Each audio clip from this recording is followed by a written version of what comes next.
baik. Amin. Puji nama Tuhan. Kita akan mendengarkan sabda firman Tuhan. Kita angkat satu pujian bagi nama Tuhan.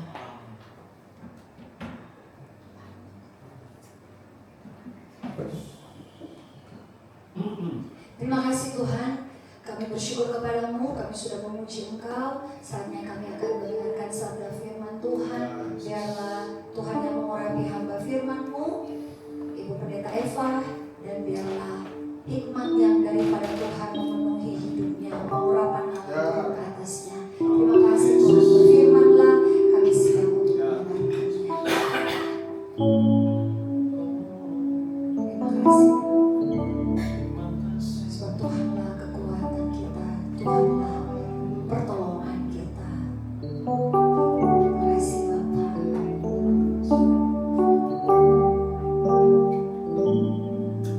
Tuhan, Kaulah pengharapanku.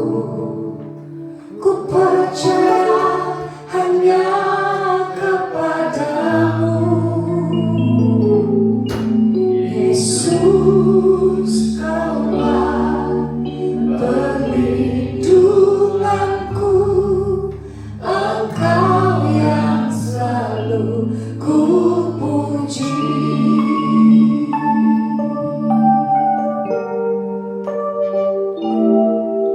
Tuhan, Kaulah pengharapanku. Ku percaya hanya kepadamu, Yesus. Kaulah perlindunganku, Engkau yang selalu ku puji. Mulutku penuh dengan pujian kepadamu, ya Yesus Tuhan. Sepanjang hari ku beri penghormatan kepadamu, ya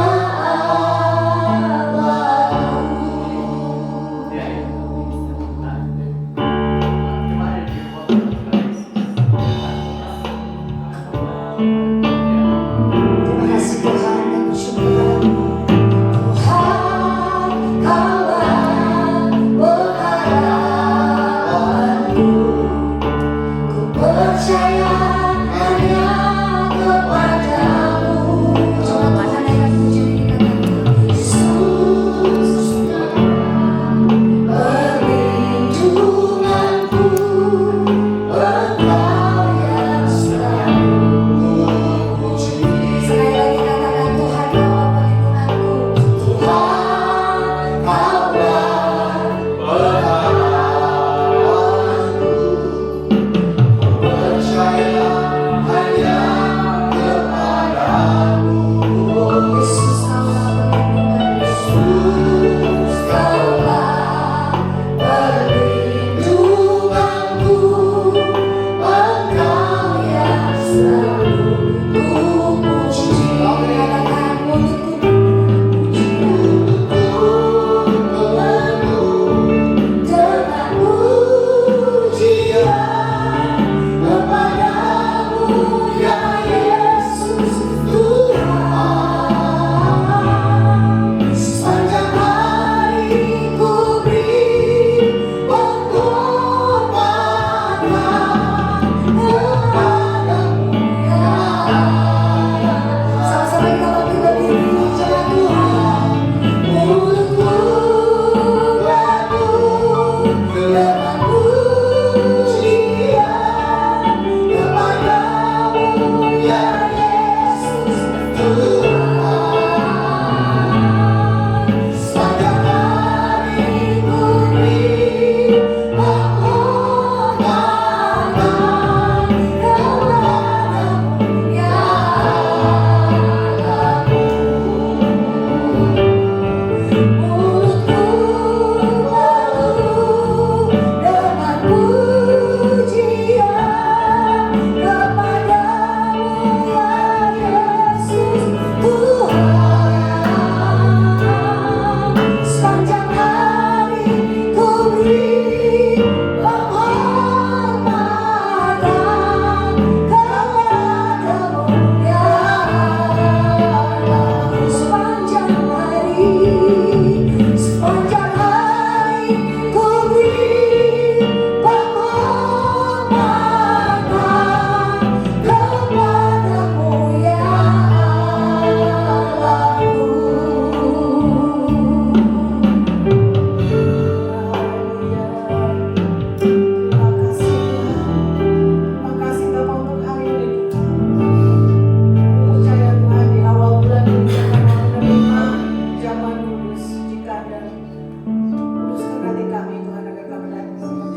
urapi mulut bibir hamba-Mu Tuhan, menyampaikan kebenaran firman-Mu. Biarlah bukan hamba-Mu yang berkata-kata, tapi Engkau yang berkata-kata melalui mulut bibir hamba-Mu. Pakai hamba-Mu Tuhan untuk menyampaikan kebenaran firman-Mu. Dan urapi jemaat yang hadir di sini baik onsite maupun online dan di YouTube. Biarlah Tuhan pengurapan yang sama turun Tuhan.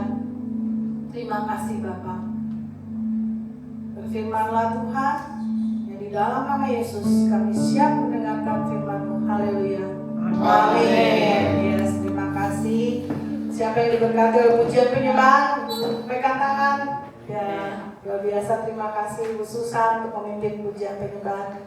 Karena kita kemarin kan saya rindu loh. Aduh, aku pengen ada WL perempuan deh ya. Akhirnya kesampaian dari kemarin tuh cari, tapi kan belum ada. Tapi waktu itu saya bilang, ini Susan bisa. Waduh, puji Tuhan. Tuhan menjawab doanya. Luar biasa, Tuhan baik ya. Memang kalau kita mintanya sama Tuhan aja, jangan minta sama yang lain. Kadang-kadang saya sini sana, tapi hasilnya kan belum ada. Tapi kalau mintanya sama Tuhan, Tuhan kirim hari ini ya. Ini makan dari Glow, ini luar biasa ya. Dan hari ini saya sangat diberkati oleh puji-pujian, dan topik kita hari ini tentang kuasa doa jemaat mula-mula. Kita tahu jemaat mula-mula ya, bahwa di dalam Kisah Rasul kita akan membahas langsung, karena mengingat waktu nanti ada pelajaran juga tentang patukum rohani. Jadi kita firmannya sengaja aja ya. Oke, baik. Oke, tentang jemaat mula-mula.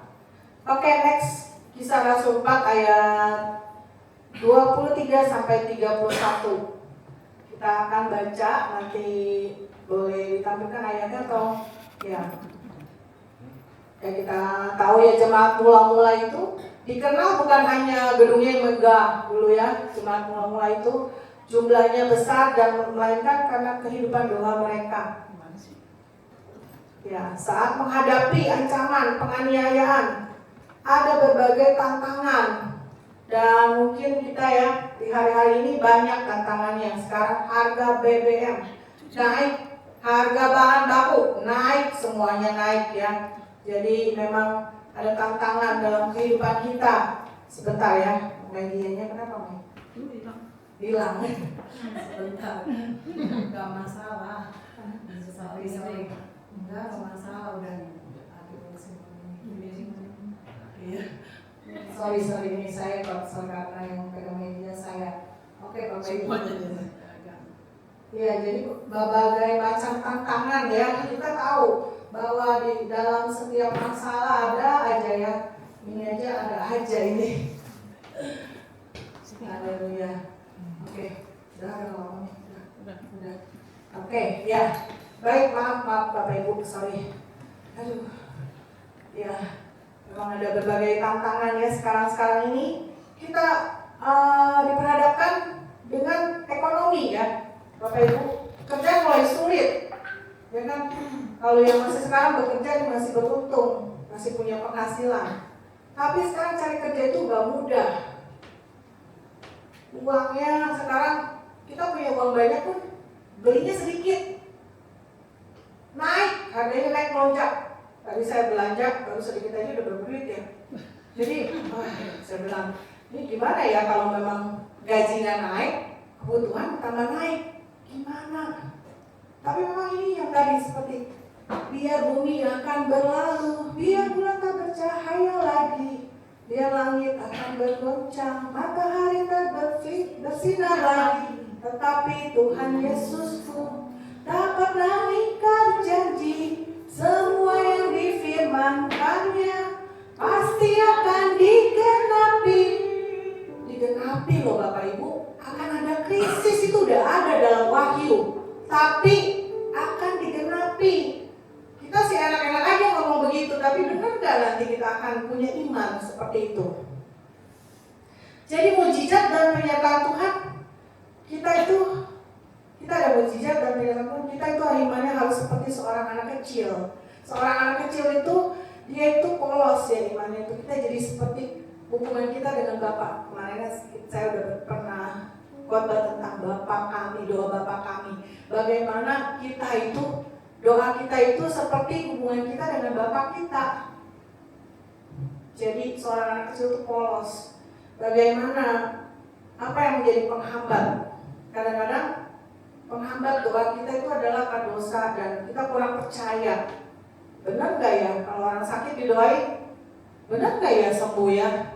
Kayaknya gak mungkin nih. Benar gak ya? Nah, itu penghambat doa kita. Tapi ketika kita percaya, iman membuat kita bisa mempunyai iman, kita bisa mengambil persediaan Allah. Kenapa? Maksudnya dengan iman kita, yes Tuhan, aku percaya aku akan dicukupkan dalam segala kebutuhanku. Sekarang memang nggak cukup loh Bapak Ibu. Kalau kita hitung-hitung kalkulasi 1 bulan itu nggak cukup untuk keperluan kita, bahkan bisa minus. Tapi kenapa Tuhan cukupkan? Nah, kita harus beriman, itulah iman ya.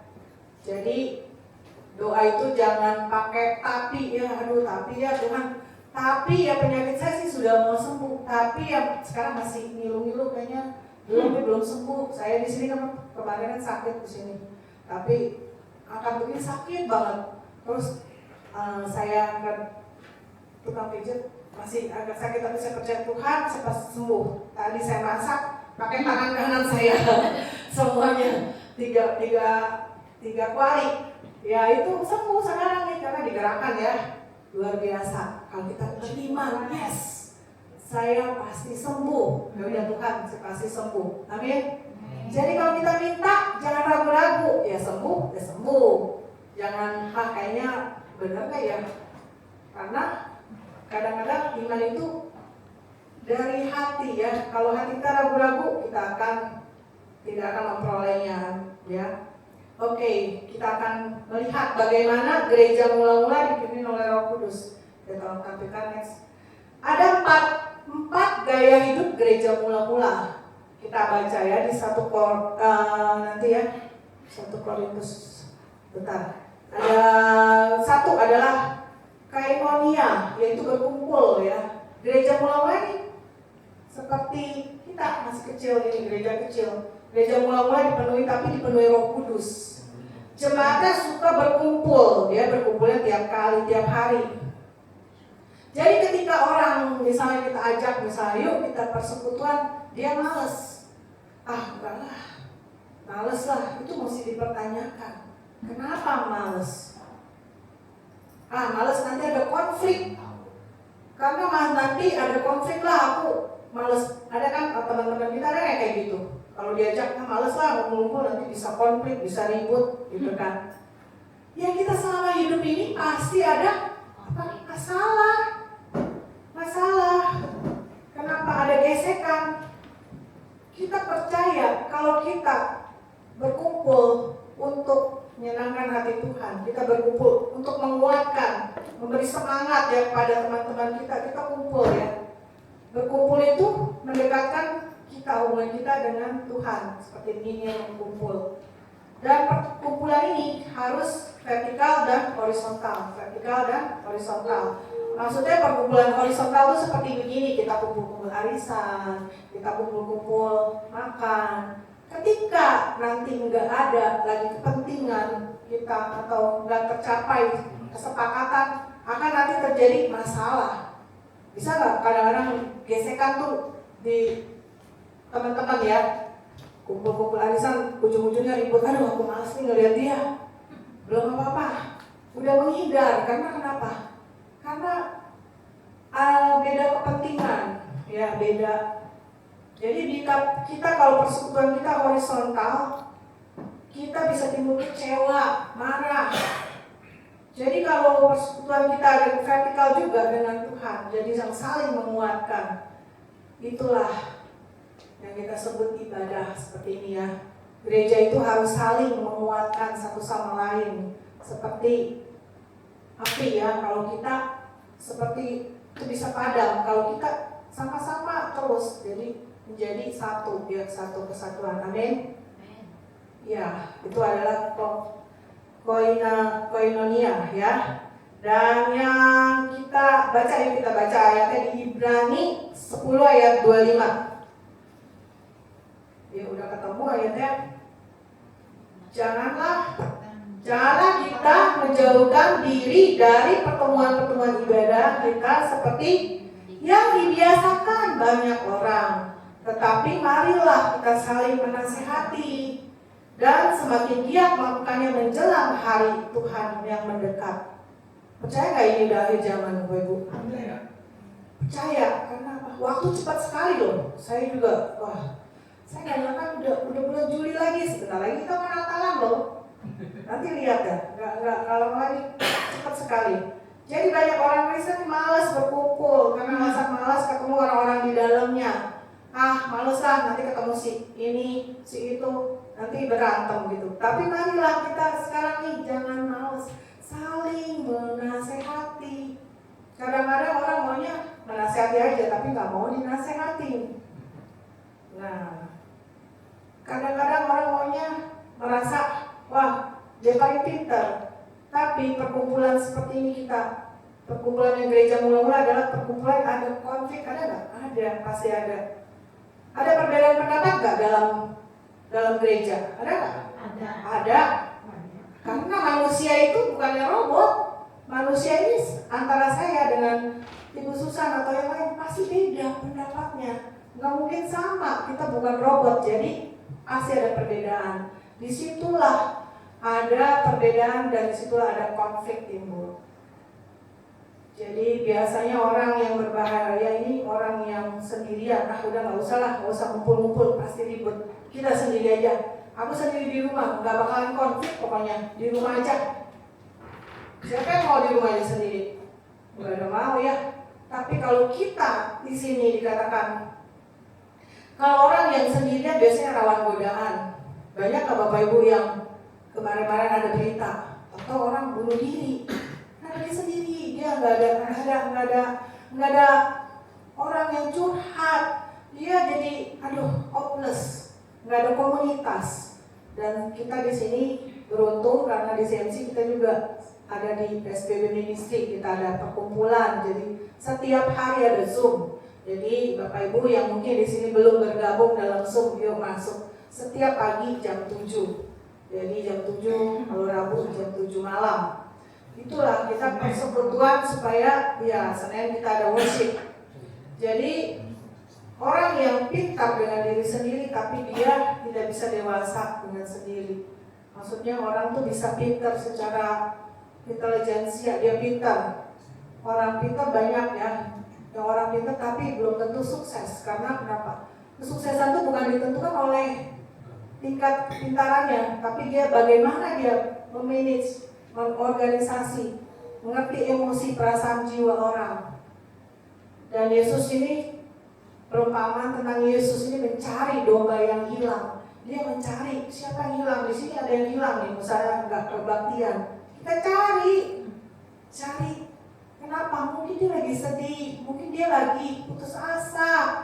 Yuk, mari kita di akhir zaman ini, mari kita melakukan perintah Tuhan. Ayo cari domba yang hilang. Ayo teman-teman kita yang biasanya nggak ibadah, ayo tanyain, gimana sis kamu keadaannya? Atau gimana bro? Apakah dia lagi sedih? Mungkin dia lagi putus asa. Tapi ketika kita nanti cerita, nanti baru dia merasa senang, ya kan? Oke, gereja mula-mula apa sih yang ciri-cirinya? Yang kedua, suka pengajaran, suka belajar firman. Pengajaran adalah fondasi iman, ya. Karena mendirikan bangunan itu di atas iman yang teguh. Kita tahu ya, di dalam 2 Timotius 3 ayat 16 itu kita baca sama-sama di sini kecilan ya. 1, 2, 3. Segala tulisan diilhamkan Allah memang bermanfaat untuk mengajar, menyatakan kesalahan, untuk memperbaiki kelakuan, dan untuk mendidik orang dalam kebenaran. Jika mendengar firman Tuhan, kita udah stop. Jadi ketika kita sekarang ini mendengarkan firman Tuhan, Mungkin ada yang tersinggung, jangan ya. Karena jika mendengarkan firman Tuhan itu kalau kita nggak merasa ditegur, kita kayaknya belum serius deh mendengarkannya. Kenapa? Ketika kita mendengarkan firman Tuhan pasti ada aja ya, aduh kok kayaknya aku ditegur gitu. Itu untuk menyatakan kesalahan dan memperbaiki kelakuan kita. Mungkin ya ada aja gitu kan, kemarah, suka nggak sabar, itu dikoreksi. Dan untuk yang terakhir adalah dididik dalam kebenaran. Ya, kadang-kadang kalau firman Tuhannya keras, kata orang, wah firman Tuhannya keras nih. Itu Roh Kudus sedang mengingatkan kita untuk di dalam hati kita, untuk mendidik kita ya. Amin. Itulah jemaat. Mula-mula itu suka pengajaran. Mujizat itu tidak menghasilkan sesuatu. Mujizat itu bagus, tapi dia tidak mendidik orang dalam kebenaran. Tapi yang mendidik orang dalam kebenaran adalah pengajaran. Mari kita suka belajar, membaca Alkitab tiap hari. Siapa di sini yang baca Alkitab tiap hari? Wah, luar biasa. Jemaat-jemaat yang luar biasa ya. Jemaat yang suka membaca Alkitab dan berdoa. Iya, saya bangga ya. Dan ketiga adalah apa ciri-cirinya? Suka berbagi. Jadi di sini dikatakan ya, kita baca dulu ya. Di Kisah Rasul 20 ayat 35. Dalam segala sesuatu telah kuberikan contoh kepada kamu